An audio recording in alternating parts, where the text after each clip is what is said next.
Chemical hair டைக்கு bye சொல்லிட்டு natural hair டைக்கு ஹை சொல்லுங்க. அமோனியா சல்ஃபேட் பிபிடி இல்லாமல் தயாரிக்கப்பட்ட ஜிகே நேச்சுரல்ஸோட நேச்சுரல் பிளாக் ஹேர் டை. உங்கள் வேலையே என்னன்ற நான் சொல்ல வர்றேன். நாங்கள் எதுவும் வரமாட்டோம், நாங்கள் எதுவும் பெருசாக பண்ண மாட்டோம். நீங்கள் பண்ணுங்க, நீங்கள் பண்ணி 67 77 வந்த மாதிரி தலைவர் முதலமைச்சர் ஆகிடுவார். இப்படி தான் பண்ணுறாங்களே தவிர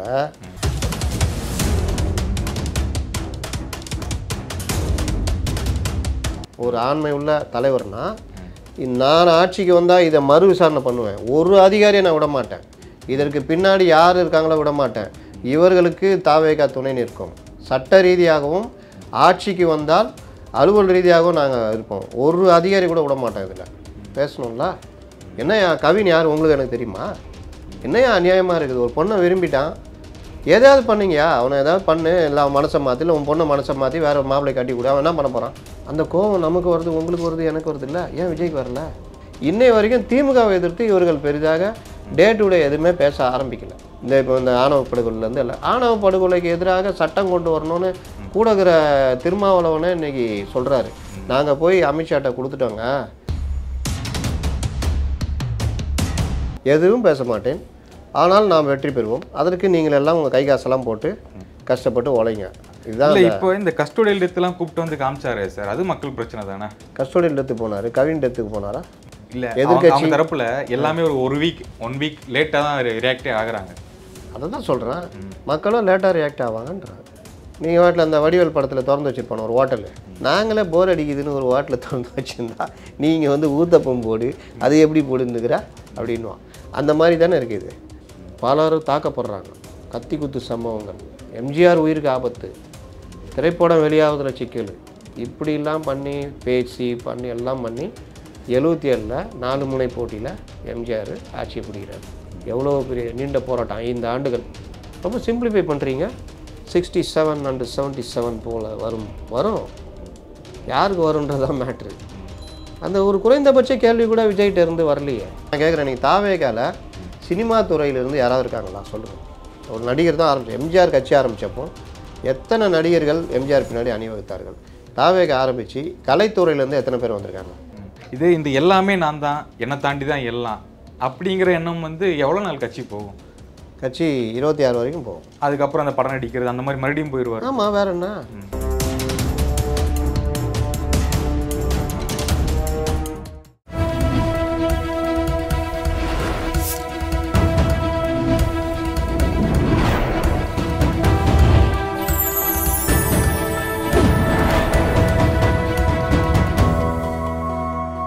சேனல் 5 தமிழ் நேயர்களுக்கு வணக்கம்.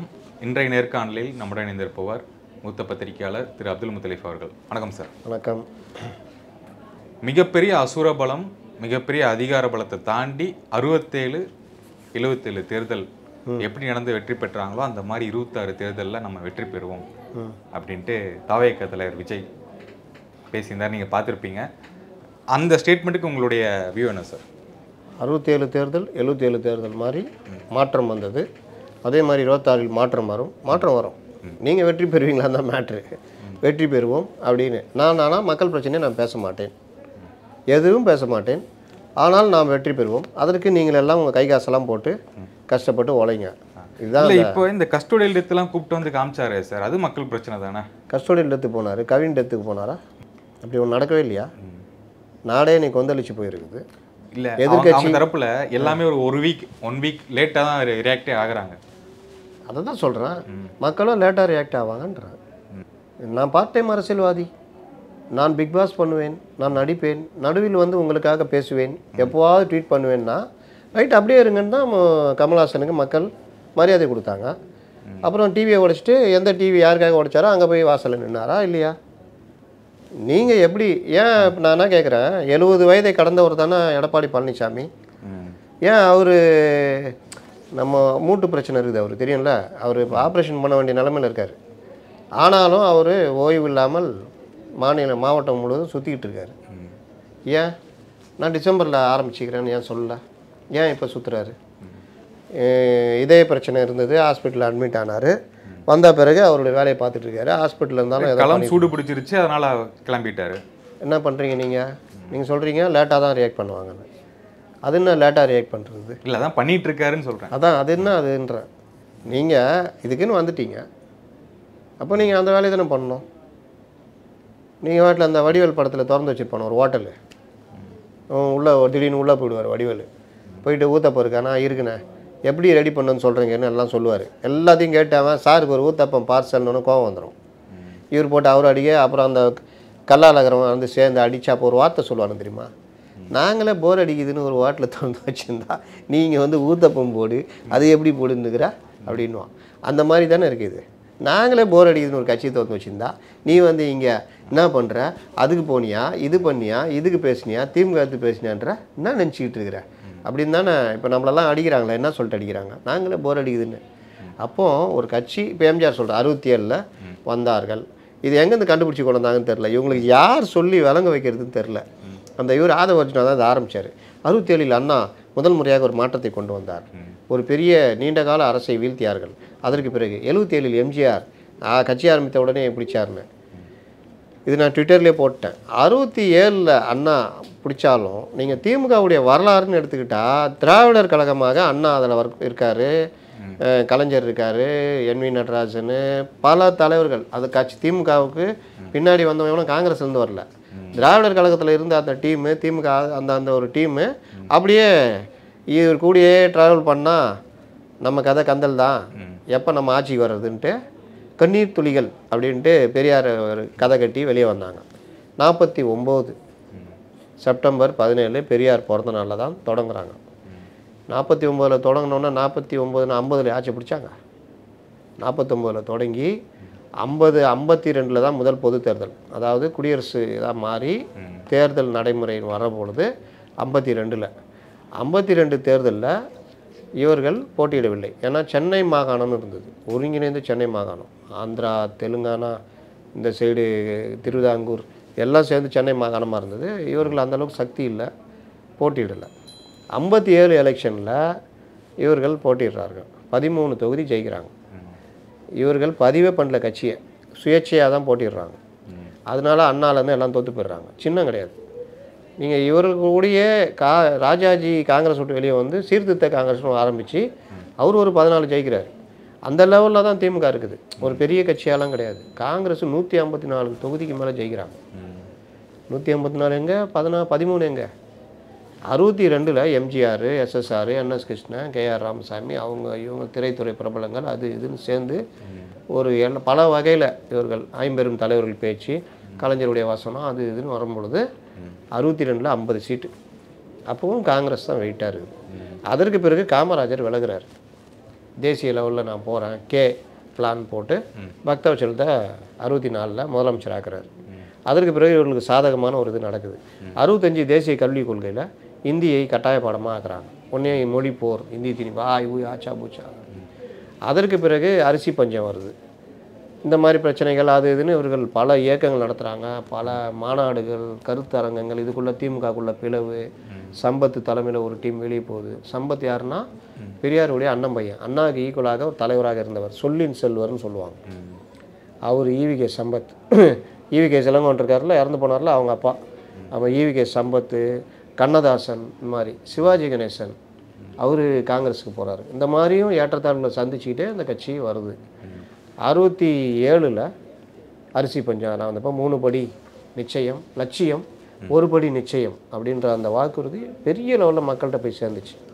ஊர் ஊராக போய் பிரச்சாரம், ஊர் ஊராக தொண்டர்கள் கை காசை போட்டு போஸ்டர்லாம் பசகாட்சி ஓட்டி அப்படி ஒரு ஒர்க்கு. எம்ஜிஆர் ஊர் ஊராக 60லேருந்தே பிரச்சாரம், திரைப்படங்கள் மூலியமாக எம்ஜிஆர் போட்டிடுறாரு. கடைசியில் இந்த தேர்தலில் நம்ம ஜெயிக்க முடியாதுன்னு தெரிஞ்சு கூட்டணி கட்சி தான், கூட்டணியோடு தான். ராஜாஜியுடைய சுதந்திர கட்சினா பாஜக மாதிரி, அது கூட கூட்டணி. இப்படிலாம் சேர்ந்து நின்னாலும் நம்ம ஜெயிக்க முடியாதுன்னு அண்ணா வந்து எம்பி சீட்டு நிற்கிறார். ஆனால் எம்ஜிஆரை சுடப்படுறாரு தேர்தல் கொஞ்ச நாள் முன்னாடி. உடனே அந்த போஸ்டர் எடுத்து போட்டு ஊர் ஊராக ஒட்டி எம்ஜிஆர் இதெல்லாம் வச்சு ஜெயிக்கிறாங்க. அண்ணாவே எதிர்பார்க்கல. இது தெரியுதா, நீண்ட நெடிய போராட்டம், நீண்ட நெடிய எவ்வளோ அடக்குமுறைகள், எவ்வளோ விஷயங்கள், எத்தனை உயிரிழப்புகள், எத்தனை போராட்டங்கள். அப்படி இருந்தும் ஜெயிக்க மாட்டோம்னு நினச்ச இடத்துல லாஸ்ட்டில் ஜெயிக்கிறாங்க. 20 வருஷம் ஆகுது.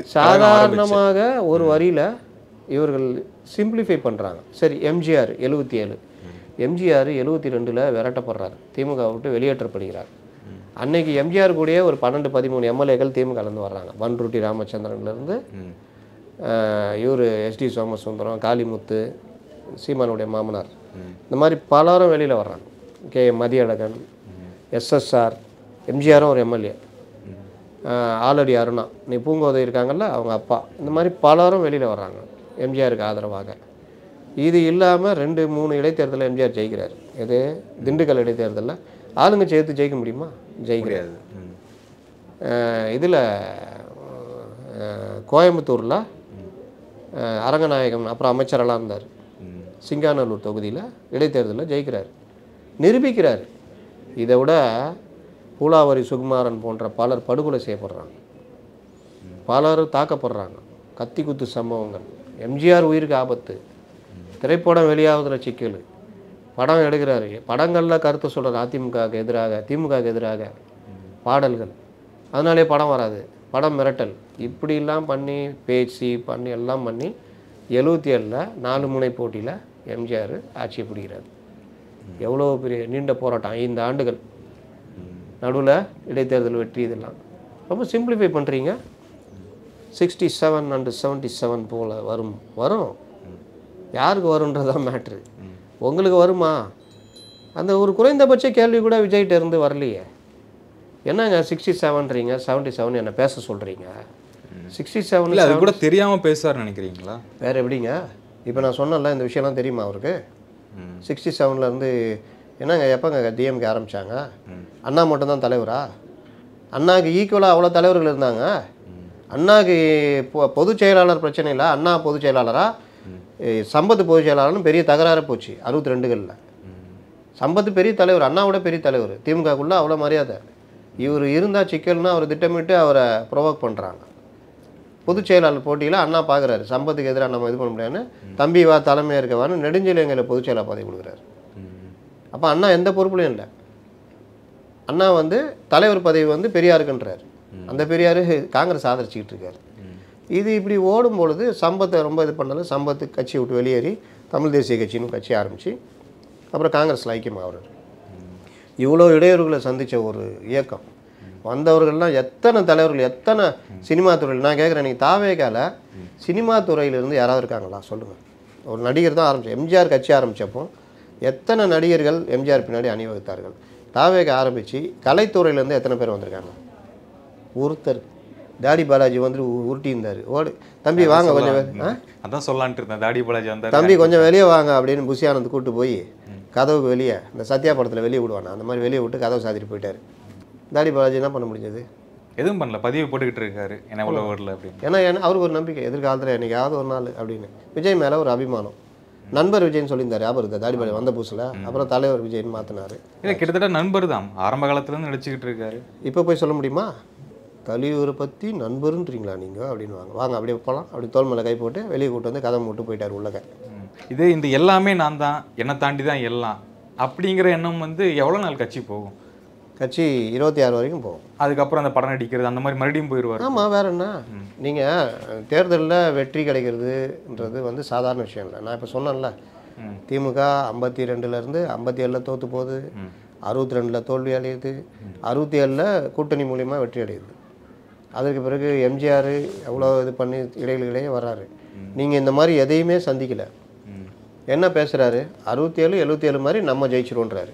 சரி, நீங்கள் ஜெயிக்கிறதுக்கு இப்போ எம்ஜிஆர்னா திமுகவை வச்சு செஞ்சார். அவங்க பாயிண்ட் என்னை பொறுத்த வரைக்கும் சார், அந்த மாதிரி ஜெயிச்சிருவோன்னு சொல்கிறாங்களே தாண்டி அந்த அசுர பலத்தை தாண்டி நாங்கள் ஜெயிச்சிருவோம் அப்படின்னு தான் அவங்களுடைய கருத்தாக இருக்குது. அதை தான் நான் சொல்ல வரேன். திமுக ஒரு அசுர பலத்தில் இருக்காங்க, ஜெயிச்சிருவோன்னு வராங்க போல. எதை வச்சு சொல்கிறாங்க? என்ன இருக்குது? நான் கேட்குறேன், ஜெயிச்சிருவீங்க எப்படி? என்ன இருக்குது உங்கள்கிட்ட? இன்ஃப்ராஸ்ட்ரக்சர் என்ன இருக்குதுன்னு கேட்குறேன். எது உங்களை மக்கள்கிட்ட கொண்டு போய் சேர்க்க போவது? எது திமுகவுக்கு மாற்றாக நீங்கள் தான் அப்படின்னு மக்கள் ஏற்றுக்கிறதுக்கு உங்ககிட்ட என்ன நீங்கள் சொல்கிறீங்க சொல்லுங்கள். அதைத்தான் நான் கேட்குறேன். திமுகவுக்கு நான் மாற்று, நான் ஆட்சிக்கு வந்தால் நான் இதை பண்ணுவேன், நான் ஆட்சிக்கு வந்தால் நான் இதை பண்ணுவேன் அப்படின்னு மாற்றாக நான் ஆட்சிக்கு வந்தான்ற வார்த்தையாவது உங்கள்கிட்ட வருதா? நான் முதலமைச்சர் ஆவேன்றதையாவது வருதா? வரல. சரி, நீங்கள் மக்களுக்கு உங்களுக்கு ஏன் ஓட்டு போடணும் அப்படின்றதுக்கு நீங்கள் சில விஷயங்களே நியாயமாக பேசணுமா வேணாவா? அதற்கு இந்த ஆட்சியை கண்டிப்பாக விமர்சனம் பண்ணி ஆகணும். என்ன விமர்சனம் பண்ணி பேசினார் கடைசியாக சொல்லுங்கள். விஜய் கடைசியாக திமுகவை விமர்சனம் செய்து என்ன பேசினார்? கடைசியாக அந்த கஸ்டோடியல் டெத் பற்றி பேசினார். சட்டம் ஒழுங்கு சரியில்லை அப்படின்னு. எவ்வளோ நேரம் பேசினார்? 3 நிமிஷம் 3 நிமிஷம் 2 நிமிடம் 18 நொடிகள். அதுக்கு வந்தார், சாரி சொல்லுங்கள் முதல்வரேன்னாரு. எப்போ அவர் சீன்றாரு யார்? நம்ம புசி தலைவரே, சாரி வேண்டாம் நீதி வேண்டும் தான் நம்மளுடைய கோரிக்கையை. எல்லோருக்கும் சாரி சொல்லுங்கள் முதல்வரே. கரெக்டா? இல்லை, இப்போ அவ்வளோ கஸ்டடியல் டெத்தில் இருந்தவங்கள நிறைய குடும்பங்களை கூட்டு வந்து நிப்பாட்டினாரு. அது யாருமே பண்ணல. அது வந்து என்ன லாபம்? எதிர்கட்சிகள்லாம் இப்போ என்ன அழுத்தம் கொடுத்தீங்க அந்த மேடையிலேயே? அந்த 18 பேர்கிட்ட பேசுனீங்கன்னு சொன்னாங்க. நீங்கள் பேசியிருந்தா அதை எடுத்து பேசியிருக்கலாம்ல. பாருங்கள், விக்னேஷ் குடும்பம் வாங்க, இங்கே விக்னேஷ் ஃபேமிலிக்கு வாங்க. இவர்கள் குடும்பத்துக்கு எவ்வளோ பெரிய அநியாயம் நடந்தது. இட்லி சாப்பிட்டு செத்து போயிட்டாருனாங்க. ஆனால் போஸ்ட்மார்ட்டத்தில் 13 இடங்களில் காயம்னாங்க. முதல்வரே சட்டசபையில் மாற்றி பேசினார். மறுபடியும் அவரே மாற்ற வேண்டிய. இன்றைக்கி அந்த குடும்பத்துக்கு என்ன நியாயம் கிடச்சிருக்குது? இந்த குடும்பத்தை பாருங்கள், இவர்கள் இதை கஸ்டோடியல் டெத்தாகவே மதிக்கலை. அது அப்படியே ஒரு மரணம் மாதிரி காமிச்சேன். இந்த குடும்பம்னு 18 குடும்பத்தையும் 18 கதை சொல்லியிருக்கலாம்ல. அதற்கு பிறகு நான் சொல்கிற விஷயம், ஒரு ஆண்மை உள்ள தலைவர்னா நான் ஆட்சிக்கு வந்தால் இதை மறு விசாரணை பண்ணுவேன். ஒரு அதிகாரியை நான் விட மாட்டேன். இதற்கு பின்னாடி யார் இருக்காங்களோ விட மாட்டேன். இவர்களுக்கு தாவேகா துணை நிற்கும். சட்ட ரீதியாகவும் ஆட்சிக்கு வந்தால் அலுவல் ரீதியாகவும் நாங்கள் இருப்போம். ஒரு அதிகாரி கூட விட மாட்டோம். இதில் பேசணும்ல. இப்படி பேசினா தானே அவங்களுக்கும் நம்பிக்கை வரும், பார்க்குறவங்களுக்கும் நம்பிக்கை வரும். சாரி சொல்லுங்கள் முதல்வரேனா, ஐயோ ரொம்ப நல்ல விஷயம் தம்பி விஜய் கேட்டுக்கொண்டது இருக்கணுங்க, 18 ஃபேமிலிக்கும் சாரி அப்படின்னா சொல்லிட்டீங்களா, ரைட்டு போகலாம் வாங்க. என்னங்க ஒரு கோபம் வரணும்ல, இயற்கையாக ஒரு கோபம் வரணும்ல. இப்போ ஒரு நீங்கள் வண்டியில் போய்கிட்டு இருக்கிறீங்க, எதிரில் ஒரு வண்டியில் வரோம், ஒரு ஃபேமிலியை இடிச்சிடுறான், 2 குழந்தைங்க இருக்குது, அம்மா இருக்காங்க, இந்த வீட்டுக்காரர் ஓட்டு போகிற பொத்துன்னு கீழே விழுந்துடுறாங்க, எல்லாம் செதறுது. நீங்கள் அப்படியே பார்த்து சிரிச்சிட்டு போவீங்களா? இல்லாட்டி கம்முன்னு எதுவுமே நடக்காத மாதிரி அப்படியே இதே தான் ஒரே அப்படி போவீங்களா? பட்டுன்னு வண்டியை ஓரம் கட்டிட்டு இறங்கி ஓடி வந்து குழந்தைகளை ஒன்று தூக்குவீங்க பட்டுன்னு. இன்னொரு குழந்தைய தூக்குவார். ஒருத்தர் அந்த அம்மாவை கையை பிடிச்சி ஓரம் உட்கார வைப்பார். இன்னொருத்தர் வண்டியை தூக்கி ஸ்டாண்டு போடுவார். இன்னொருத்தர் அந்த அவரை கொண்டு போய் உட்கார வைப்பார். இன்னொருத்தர் செதறி கொடுக்குற பொருள்லாம் எடுத்து பாக்கெட்டில் விட்டுக்காமல் எடுத்து கொண்டு மொத்தமாக இதில் போட்டு வைங்க. இன்னொருத்தர் ரொம்ப அடிபட்டு இருந்தால் ஆம்புலன்ஸ் ஃபோன் பண்ண ஓடுவார். ஒருத்தர் தண்ணிக்கு தானாக ஓடி போய் கையில் இருக்கிற துட்டை கொடுத்து ஒரு வாட்டர் கேன் வாங்கிட்டு வந்து கொடுப்பாரு. ஏன் அவருக்குன்னு அவசியமா 20 ரூபா செலவு பண்ணோன்னே? இது எல்லாம் எதில் நடக்குது? நமக்குள்ளே இருக்கிற மனிதாபிமானம். இந்த மனிதாபிமானத்துடைய வெளிப்பாடு தான் சமூக கோபம். என்னையா கவின் யார் உங்களுக்கு எனக்கு தெரியுமா? என்னையா அநியாயமாக இருக்குது? ஒரு பொண்ணை விரும்பிட்டான், எதாவது பண்ணீங்கயா, அவனை ஏதாவது பண்ணு, இல்லை அவன் மனசை மாற்றி, இல்லை உன் பொண்ணை மனசை மாற்றி வேறு மாப்பிள்ளை கட்டி கொடு. அவன் என்ன பண்ண போகிறான்? காதலிச்சா இது பண்ணிட்டான் சார், 2 நாள் அழுதுட்டு போகிறான், பழைய சினிமா பாட்டை பாடிட்டு போயிட போகிறான். அவனை கொலை பண்ணி அவன் வாழ்க்கையே முடிச்சு விட்டீங்களே. Number 1 student, gold medallist. அந்த ஃபேமிலிக்கு ஏதோ வருமானம் நம்பிக்கைங்க. இன்றைக்கி நீ அந்த பொண்ணை நீ வேறு ஏதாவது கட்டியிருந்தாலும் அவங்களுக்கு ஆனதாச்சு போனது போச்சு போடா, நம்ம இதில் ஒரு பொண்ணை பார்த்து கட்டிக்கிட்டு வாழ்கிறான்னா அவன் மனுஷன்னா அவனை பெரிய வாழ்க்கை பெரிய இதுவா? கொஞ்ச நாள் யோசிச்சுட்டு அப்புறம் வேறு ஒரு பொண்ணை கட்டிட்டு போகிறான், அவ்வளோதானே. அந்த பையனை கொலை பண்ணி அந்த வாழ்க்கையை முடிச்சு விட்டீங்க. அந்த கோபம் நமக்கு வருது, உங்களுக்கு வருது, எனக்கு வருது இல்லை? ஏன் விஜய்க்கு வரல? ஏன் தாவேகால இருக்கிற புசி ஆனந்துக்கு வரல? ஏன்னா அவங்களாம் வந்து இந்த மாதிரி வளரல. எவ்வளோ தலைவர் படம் எப்படி வரும், இந்த டிக்கெட் எவ்வளோ வாங்கலாம், 150 ரூபா டிக்கெட் 1500 எப்படி விற்கலாம், எத்தனை தேட்டரில் இது பண்ணலாம், இப்படி தான் இது இருக்கும். அதிகபட்சமாக அவருடைய சமூக இது எப்படி இருக்கும்னா, என்னப்பா மன்றம் சார்பில் அவனை பாவம் தம்பி ஏதாவது வந்திருப்பான், அண்ணா இந்த மாதிரி ஒரு 150 பேருக்கு எங்கள் தெருவில் இது கொடுக்குறோண்ணே, அப்படியா நான் வந்துடுறேன்ப்பா அப்படின்ட்டு. அது கூட அந்த பையனுடைய எண்ணத்தில் தோன்றிருக்கும். அவன் சொந்த காசு செலவு பண்ணி எங்கேயா வசூல் பண்ணி அந்த செலவு பண்ணுவான். நீ போய் உக்காந்துன்னு தலைமைன்ற ஒரே காரணம் விஜய்க்கு நெருக்கின்றதுக்காரில் அதை பேசிட்டு அங்கேயும் விஜய் புகழ்ந்து பேசிட்டு வருவேன். மற்றபடி என்ன, நீங்கள் அரசியலுக்கு வந்துட்டீங்க, நீங்கள் சொன்னீங்கல்ல சார் இவங்க வந்து ஒரு மாற்றாக அந்த மக்கள் இவங்களை ஏற்றுக்குவாங்க, அதுக்கு தான் இவங்க சொல்கிறாங்களோ என்னமோன்னு. மாற்றாக மக்கள் ஏற்றுக்கிறதுக்கு நீங்கள் எதாவது பேசணும்ல. ஓகே, இப்போ சொல்கிறாரு நான் வந்து ஊருக்கு ஊர், வீட்டுக்கு வீடு, தெருக்கு தெருலாம் போகிறேன், எல்லாமே பண்ணுறேன். நான் போகிறேன்னு சொல்ல, சும்மா அந்த ஊருக்கு மக்களோட நீ போடுறதுக்கு சொன்னார். மக்கள் அது செட் ஆகுமா, சரியாக பண்ணுவாங்களா? மக்கள்கிட்ட போ, மக்கள் கற்றுக் கொடுன்னு அண்ணா சொன்னாருன்றாரு. அண்ணா எப்படி சொன்னார்னா மக்களோடு இருந்தார், மக்கள்கிட்ட போனார். ஏங்க துணி இந்த கதர் ஆடையை சுமந்துட்டு விற்றார். நெசவாளர்களுக்கு வாழ்க்கைக்காக நெசவு அந்த துணியை ஊராக விற்றாங்க. அப்போல்லாம் வந்து இப்போ மாதிரிலாம் கிடையாது. லினன் ஷர்ட் போட்டு சுற்றுறாங்களே, 2000 ரூபா மீட்டர் துணியை போட்டு சுற்றுறாங்களே ஏழை கட்சி திமுக. அப்போல்லாம் அப்படி கிடையாது. கதராடை இந்த மாதிரி துணிகளை பயன்படுத்தணும், நெசவாளர்களுக்காக பயன்படுத்தணும்னு துண்டு போத்துவாங்கல்ல. இன்னைக்கு எவ்வளோ தெரியுமா ஒரு சால்வை? சொல்லுங்கள். சால்வை போத்துறாங்கல்ல தலைவருக்கு 200 இருக்கு 1000 ரூபாய் வரைக்கும் போகுது. தம்பி எந்த ஊரில் இருக்கீங்க? அதெல்லாம் இந்த வட்டத்தில் கூட போத்த மாட்டாங்க.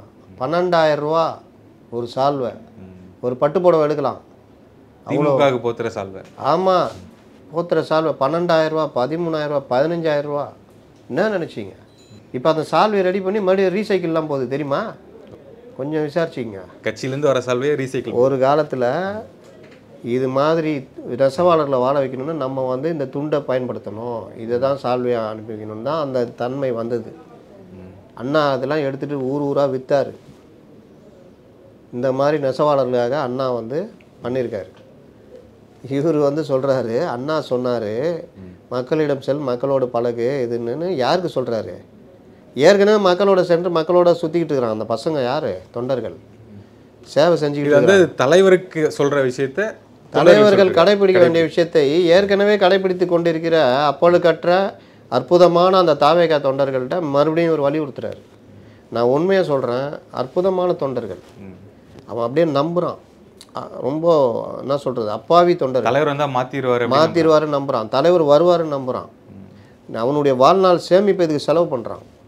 கொஞ்சம் வசூலித்து செலவு பண்ணுறான். சேவை மனப்பான்மையில் இயங்குறான். வீட்டுக்கு ஏதாவது ஏங்க வேலைக்கு போங்க, அன்றைக்கி இது இல்லை, காசு இல்லை, பார்த்துக்கலாம் இரு அப்படின்ட்டு போய் செயலியை தூக்கிட்டு ஓடுறான். போகிற இடத்துல யாருக்காவது இந்த மாதிரி மருத்துவ செலவு காசு இல்லை அப்படின்னா பட்டுன்னு எவ்வளோ ஆச்சு, நீ எவ்வளோ வச்சுக்கிற, நம்ம இதில் இவ்வளோ சேமித்து வச்சுருக்கோம், கொடுறா அந்த குடும்பத்துக்கு. கொடுக்குறான். ரோடு போடுறதுக்கு போய் மனு கொடுக்கல, இவனே கை காசை போட்டு ரோடு போடுறான். இது எல்லாம் இவன் இந்த புஷி மாதிரி ஆட்களுடைய தப்பான வழிகாட்டுதல். டிரான்ஸ்ஃபார்மரில் ஏறி கனெக்ஷன் கொடுக்குறான். ஷாக் அடி செத்து போனால் அந்த ஃபேமிலிக்கு புஷி ஆனது என்ன பண்ணுவார்? சஜிக்கு என்ன பண்ணாங்க? சஜின்னு ஒரு பெரிய தலைவர் முகமாக இருந்தார். எப்படி இப்போ இன்றைக்கி சேலம் பார்த்திப்போனா அந்த மாதிரி சஜி ஒரு ஃபேமஸான ஆள். விஜய் நேரடியாக பழகக்கூடிய ஆள். ஏங்க போய் பார்க்க கூட இல்லைங்க, புஷி மட்டும் போயிட்டு வந்தார். நான் இப்போவும் சொல்கிறேன், கேட்டால் போனாங்க வந்தாங்கன்றாங்க. இன்றைக்கி அந்த ஃபேமிலி நான் என்ன கேட்குறேன், சஜி படத்தை எங்கேயாவது திறந்தீங்களா? நான் கேட்குறேன், எங்கேயாவது திறந்தீங்களா? இல்லை, திறக்கல. மற்ற கட்சியிலலாம் அந்த மாதிரி பண்ண மாட்டாங்க, தெரியும்ல. அடுத்த மேடையிலே வந்து படத்தை திறப்பாங்க. அந்த குடும்பத்தை கூப்பிட்டு ஏதோ கட்சி நிதி கொடுப்பாங்க, நாங்கள் பார்த்துக்குறோங்க ஃபேமிலின்னுவாங்க. அப்போ இந்த மாதிரி விஷயங்களில் இவர்கள் எப்படி மனிதத்தன்மையற்று இருக்கிறார்கள். இவர்கள்ட்ட நீங்கள் எதை எதிர்பார்க்கணும்? சமூக கோபம் எப்படி வரும்? நீங்கள் வந்து கவின் இதுக்கு வந்து அறிக்கை கூட வரலையே உங்கள்கிட்ட இருந்து. அப்போ நீங்கள் எந்த உலகத்தில் இருக்கீங்க? அரசியல்னு வந்துட்டீங்க, நடிக்கவாவது தெரியணும்ல. நீங்கள் கோவப்பட வேணாம், நடிக்கவாவது தெரியணும்ல. இதுக்கு அறிக்கை ஒன்றும்பா, அதுக்கு அறிக்கை ஒன்றும்பா, அதுக்கு ஒரு டீமை போடு. எவன் செத்துட்டான், அந்த அளவுக்கு அவங்க டீம் இருக்காங்கன்னு எடுத்துக்கலாம். அதுவும் எடுத்துக்கலாம். அவ்வளோதான் அவர்கள். இப்போது அதை வச்சுன்னா டீம் வச்சுருக்காரு. அந்த டீமுடைய வேலை என்ன சார்? இந்த மாதிரி இது இன்றைக்கி லாக்அப் டெத்து சார். ஒரு பையன் புள்ளிப்பல் வச்சுருந்தாலும் கேரளாவில் பிடிச்சி அங்கேயே வச்சுருந்தா கூட அவன் உயிரோடு இருந்திருப்பான். இங்கே கொண்டு வந்து வனத்துறையில் ஒப்படைச்சி திடீர்னு பார்த்தா விசாரணையில் செத்துட்டான்றாங்க. தற்கொலையா? அது என்ன மரணம்? மர்ம மரணமாக இருக்குது. என்னங்க இது? அதுக்கு ஒரு அறிக்கை ஒன்று விடணும் தலைவரை. அவர் மரணத்துக்கு நீதி வேணும். அது கொலைன்னா நம்ம சொல்ல வேணாம் தலைவரை. அந்த இது வந்து அவர் மரணம், அந்த விசாரணை இருக்கும்போது இறந்துட்டார், அதற்கு நீதி வேண்டும். இப்படி இந்த ஆட்சியில் இப்படி தொடர்ந்து நடக்குது, ஒரு அறிக்கை ஒன்றும்.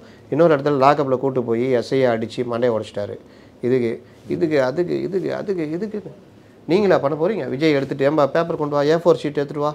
அதெல்லாம் காண போயிடுச்சு, ஆயிடுச்சாவா? ஆமாம், இன்னொரு கட்டு வாங்கிட்டு வா, உட்காந்து எழுதி இந்தாப்பா இது அப்படியா பண்ண போகிற தலைவரை? இதில் அறிக்கை, இந்த மாதிரி அறிக்கை விட்ருக்கு. என்ன அறிக்கை? இந்த மாதிரி போடாத, கொலைன்னு போடாத, விசாரணையில் மரணம், நம்மளே எது கொலைன்னு சொல்லணும், நாளைக்கு அது இதாக கூட இருக்கும், போடு. நீதி வேணுன்றதான் நமக்கு தேவை.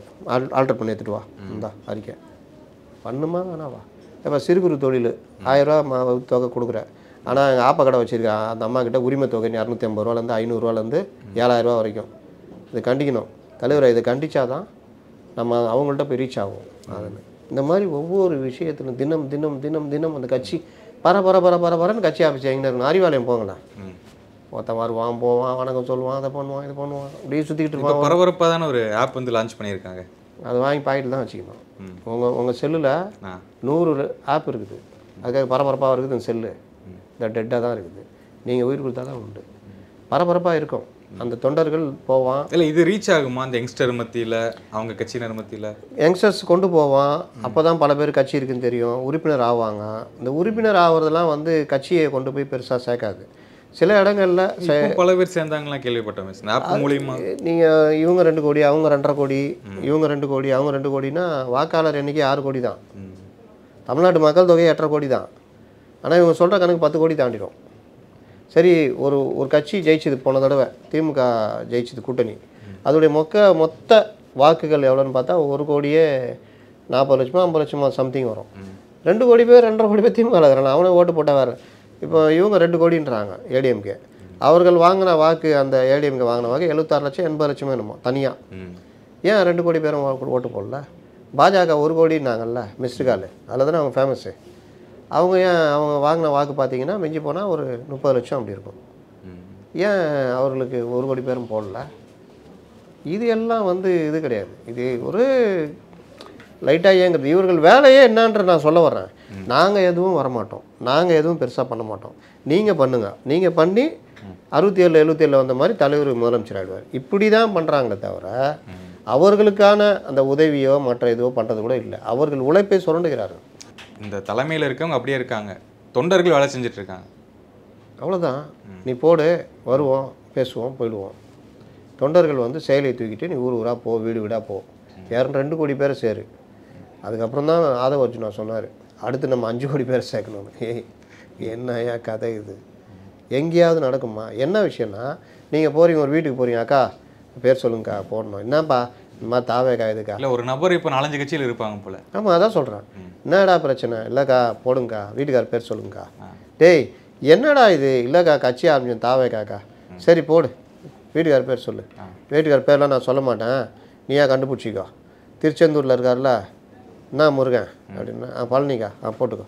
இப்படியே போட்டு சில வீட்டில் அந்த சனியம் பேர் கேட்குறியா, தண்டாயுதம், தண்டன்னு போனாங்க, போட்டுக்கோ.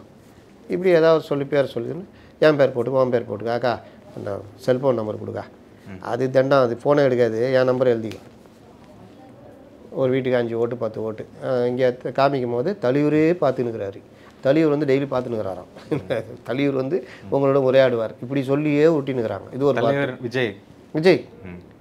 அதுக்கப்புறம் இங்கே திமுகவில் அப்படியே போய் எல்லாம் ஐட்டா எப்படி இருப்பாங்க பார்த்துருக்கலாம். கட்சியில் பார்த்தால பக்குன்னு இருக்கும் நமக்கு. வந்து அண்ணா நம்மளை போய் அண்ணான்றாப்புல பேர் சொல்லுண்ணா.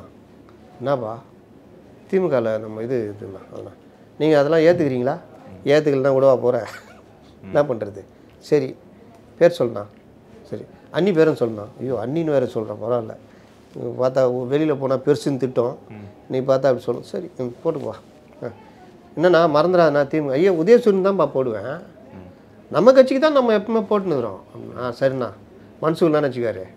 இந்த சத்தியமான்னு சொல்லிட்டு மன்சூரில் சேர்த்துக்குவான் தெரியுமா? ஸ்கூலில் லைஃப்பில் பார்த்துருக்கீங்களா?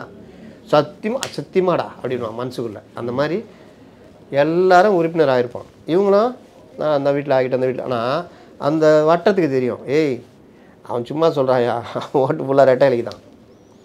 என்ன தலைவர் கேட்டார், உறுப்பினர் 2.5 கோடி ஆகணுன்ட்டார், என்ன பண்ண முடியும்? எல்லாத்தையும் சேர்க்க வேண்டியதான், சேர்த்துற வேண்டியதான், முடிஞ்சிச்சு. அதே மாதிரி இவர்கள் அக்கா அண்ணன் தம்பின்னு, சரி நம்ம தெருவில் இருக்கிற பிள்ளைங்கப்பா செயலை தூக்கின்னு வருது, அது மனுஷன் எது கஷ்டப்படணும், போட்டுக்கோ போ. இதுதான். இது வேறு கட்சிங்க பண்ணுறாங்களா பார்த்தீங்களா? பண்ணல. இவங்க ஆரம்பித்தாங்க, காமெடி ஆயிடுச்சு.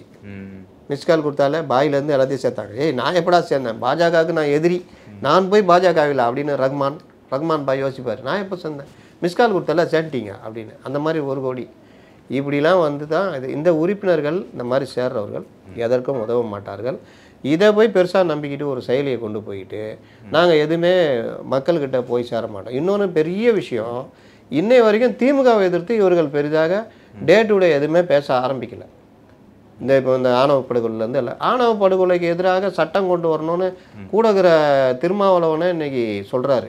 நாங்கள் போய் அமித்ஷாட்ட கொடுத்துட்டோங்க, மாநில வாரியாக உள்துறை அமைச்சகம் கேட்குது, ஆனால் இங்கே இருக்கிற கூட்டணியில் இருக்கிற எங்க நைனா அதுக்கு இது வரைக்கும் பதில் சொல்ல மாட்டேங்கிறாரு, ரொம்ப வருத்தமாகுதுங்கன்றார். கூட்டணி கட்சிகளே புலம்புற அளவுக்கு இன்றைக்கி இருக்குது. அப்போ நீங்கள் எதிர்கட்சியாக இருக்கிறீங்கன்னா நீங்கள் இந்த விஷயத்தை எவ்வளோ பெருசாக்கணும்.